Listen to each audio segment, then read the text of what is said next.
Hey, I'm only going to stay with victim for a minute because I think we've talked about deep freeze for 20 minutes, right? I don't even know, but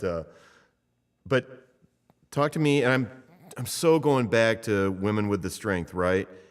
How does that person decide that she's not a victim, and those of us walking around figure out how we are victims? Well, I mean, as far as I know from people that knew this woman, her name is Suzanne Margolis. I don't know if you want to give the context to the song or whatever. I don't. Okay, go. I don't.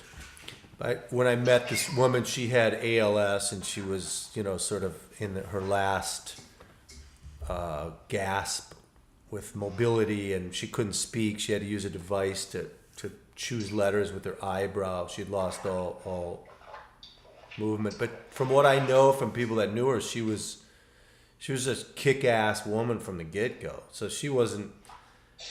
You don't sort of become this noble species when you get this great disease. I just think that I'm sure she wrestled mightily with this thing. But when I met her only one day and one phone conversation after that, she was an incredible, powerful force that had me feeling tiny and small. Her will to live, her sense of leadership, her ability to influence and assert her will was absolutely powerful and intact, palpable. So I don't know that it's even a choice. I think it could just be like you have green eyes. It sort of is. And you can work on it to a greater or lesser extent. As David said, there's certain misbegotten heroism in maintaining your own victimhood.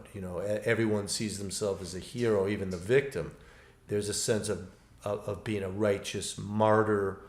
I think that's, it would be hard to prove that right. I would say that's just something you got to let go of.